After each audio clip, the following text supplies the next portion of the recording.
Kim, and I'm back to talk about one of my favorite crystals, amethyst. But before we get started, we have to do the boring disclaimer. Sorry.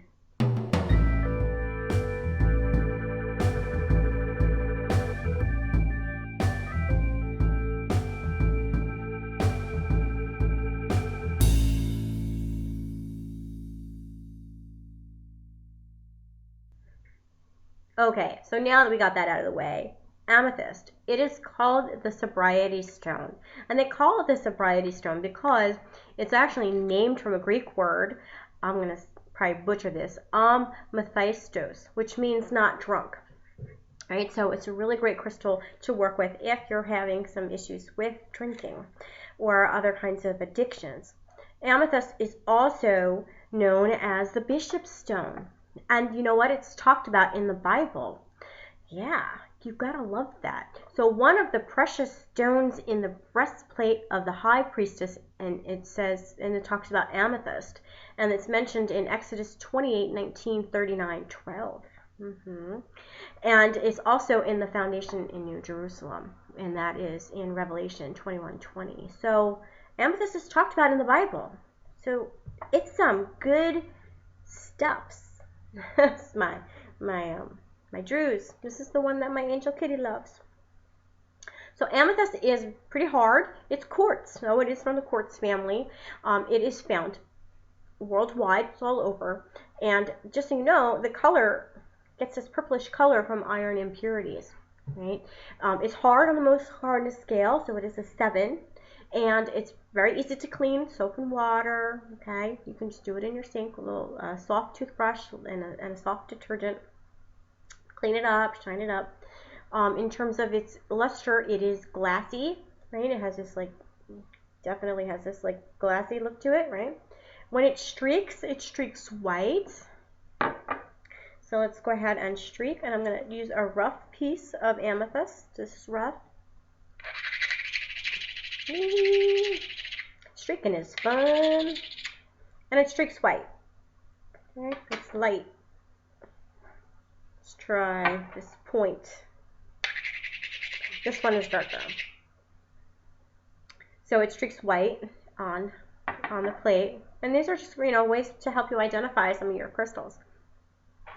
In terms of how it fractures into what is called a conchoidal. And conchoidal is like these smooth curves, right?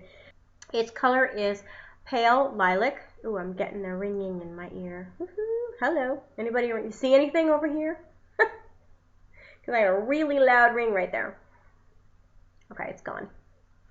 Did I scare you away? In terms of its color, it can be very pale. And I've actually seen it even lighter. I've actually seen it almost white. Just looking to see if I have any lighter pieces. But yeah, it can be very, very pale lilac to a very, very dark. And amethyst can actually be very dark. Like this one's pretty dark. So you can see the difference. So it's like this whole spectrum of purples, right?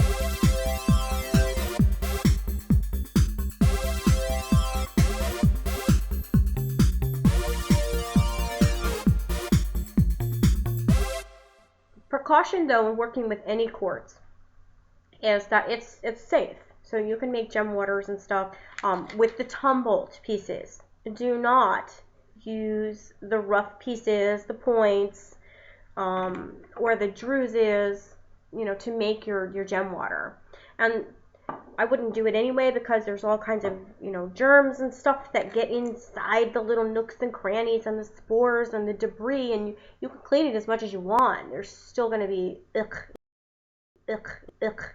in there, So it's really very much recommended that you stick with a tumbled stone.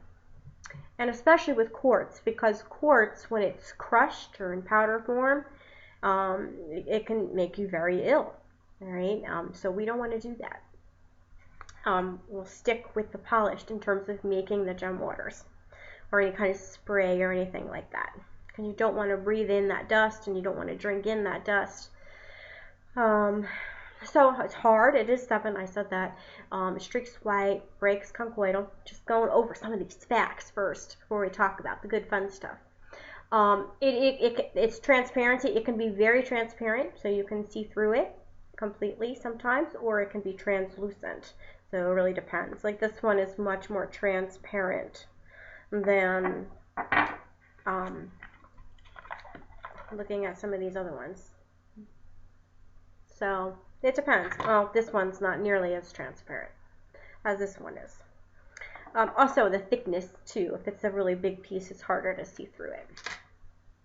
And then it grows in different ways. It can grow in clusters, right? You've seen clusters. Clusters are usually bigger points. Like this is a druze. Okay, a geode would have more of the matrix, more of the rock. And a cluster would have bigger points coming out. Like this is a cluster. Okay, and this is more of a druze. So amethyst can grow in clusters. It can grow in a druze. It can grow also in big giant points, you know, big pyramids. It can be druzy on the outside of crystals. It can grow in big, you know, prismatic type of pyramid points too. So amethyst is very, very cool. It's very abundant, like I said. Comes from all over. We get a lot of our amethyst from Brazil. That's very popular. All right, so got through all that. Element is wind, if you're interested in that. And the astrological sign is Aquarius or Pisces. No wonder, because I'm Aquarius. And its birthstone is the month of February. Again, that's my birthday, February. No wonder why I love amethyst so much. I would say amethyst is probably the first crystal I ever had. Because of the birthstone. I don't think I ever knew anything about it really. The first crystal I actually worked with ever was the clear quartz. But I would say that amethyst was my first one that I ever had. Its planet is Jupiter. And in terms of chakras, it's good for the third eye, the crown, and you can also use it for the upper chakras too. It's great in meditation. But I'm getting ahead of myself. Let's go back to the physical reasons why you can use amethyst. What are some of the things you can use this for in terms of your physical body?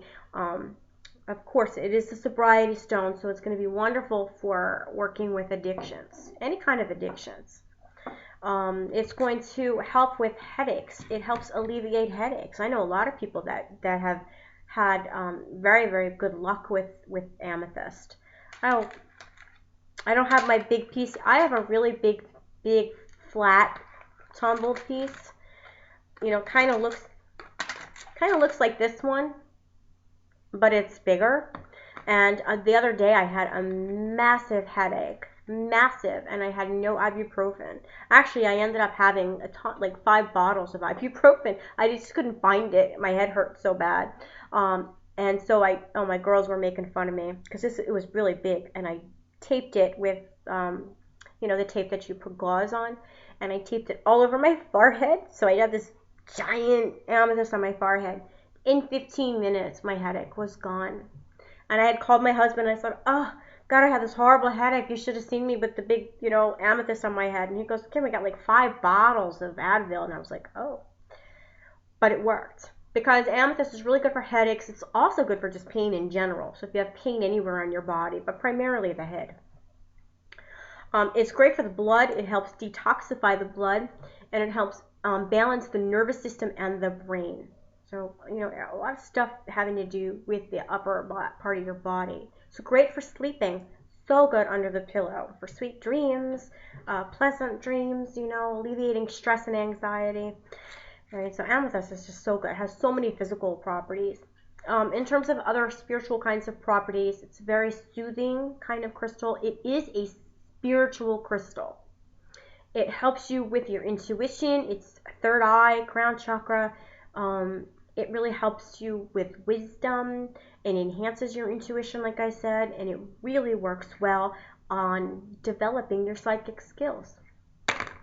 Okay, I keep looking down because I got all my goodies here, so I'm trying to show them as we go.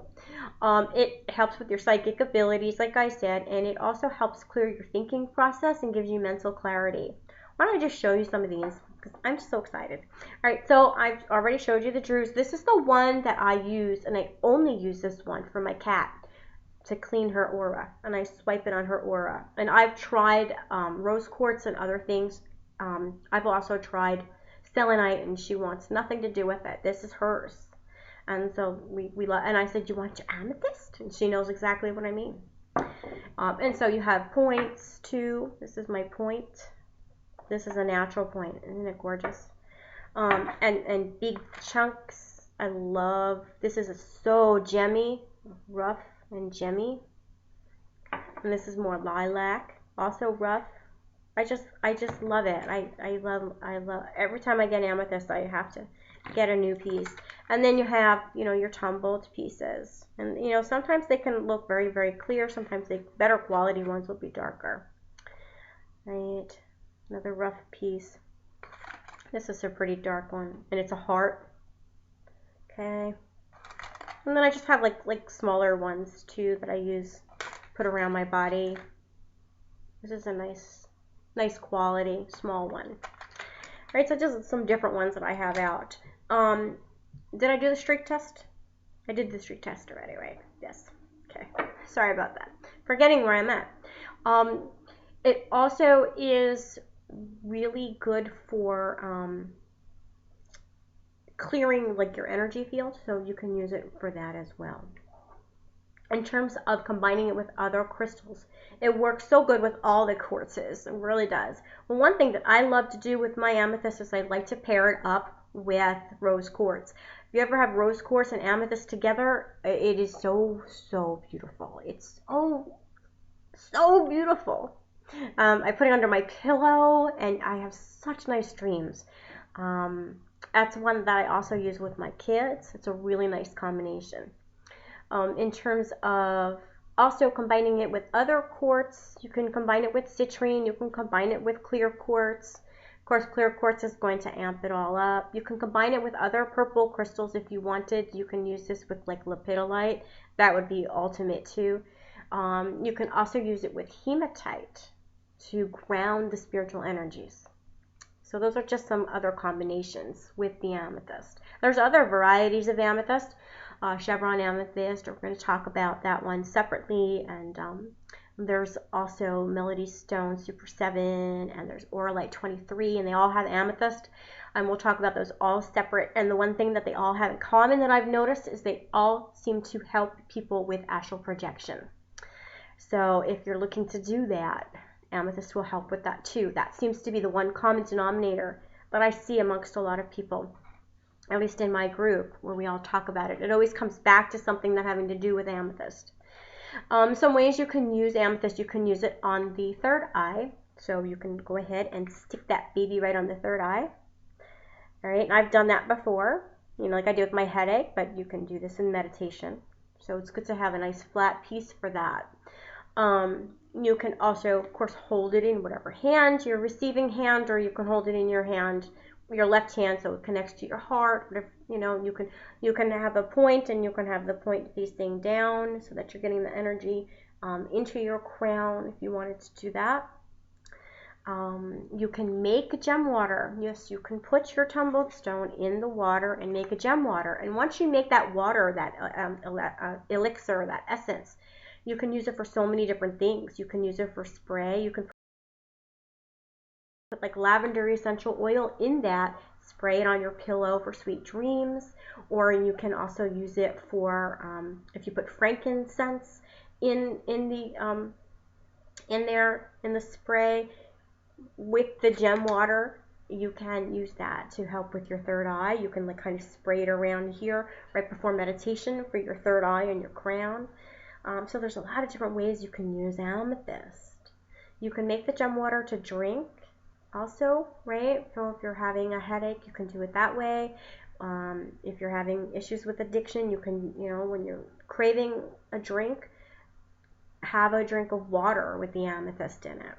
You can make an oil. So if you're good with oils, you can just get like an inexpensive carrier oil, and you can put the little bit of the gem. You can actually put the gem in the oil. So get an oil, you can put the gem in the oil, and you can put a little frankincense in there, essential oil, and you can rub that on your third eye right before meditation. I mean, basically, amethyst is just an all-around divine spiritual stone. It's just so relaxing, and it really helps you to connect, make that divine connection to the spirit realm. It's really just, it's so inexpensive and so abundant and so underappreciated, I think. So if you can only get one stone, beside clear quartz, amethyst, it's really, really wonderful. So let me share some personal stories. I asked the members of my group on Facebook. It's called Crystal Connection by Recreative Resources. And you're more than welcome to join us. We have a good time. And so I asked some of the members for some stories about using amethyst. And so let's see what some of the stories are. I'm so appreciative from all of you for sharing your stories so I can put these in the videos. My buddy Justin said that there was a night when he was meditating with his amethyst, and he ended up falling asleep with it while he was on his side. Not too long after he fell asleep, you can feel his body vibrating like crazy, and that'll happen. Amethyst, it is a very, very powerful crystal. And then he saw himself standing next to himself. Oh, see, I didn't even realize this. See, he had an out-of-body experience. It's the common denominator. So for those of you who are looking to astral project, almost everybody I talk to has a story using amethyst. And so he saw himself standing next to himself, looking at his body on the bed. He said it was really sweet. He felt free and light as air. He started to float toward his roommate's room to see if he can see him, and he got close to his door. He can feel a pull. Something was pulling him back, and he was like, no way. So then he went back into his body. So amethyst and the astral projection, very, very prominent.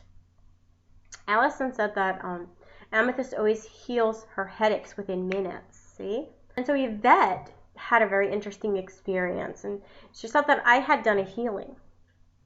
I do healings every now and again, and in the group, and I had done a healing, and so she was working with her amethyst, and she just felt safe at home. And it was Saturday night that she had this dream that she was standing in front of a bathroom door of her childhood home, and there was some kind of rainbow and flowing fabric, and she asked for help, and there was a female there to help her. And but she was able to relax, and she had a really good time. So I thought that was an interesting one, that and she kept the amethyst with her. And then Edon, hi Edon, from Here Comes the Sun on YouTube. Check him out. Edon loves amethyst. He's a Pisces, so that makes sense. And he said he's connected to amethyst, and that he loves its color. He loves the purple color and the transparency of it. And he owns two different types of amethyst, one that is a cluster and the other one is a slice. And he sleeps with the crystal. He tends to fall asleep quickly, and he doesn't wake up at night. He said it's beneficial to him when he's sick and he wants to be able to sleep. So amethyst is really good for sleeping well. Gives you nice peaceful dreams. So those were some personal stories. And for me, I mean, I use my amethyst all the time. I sleep with it. I make gem elixirs and gem waters.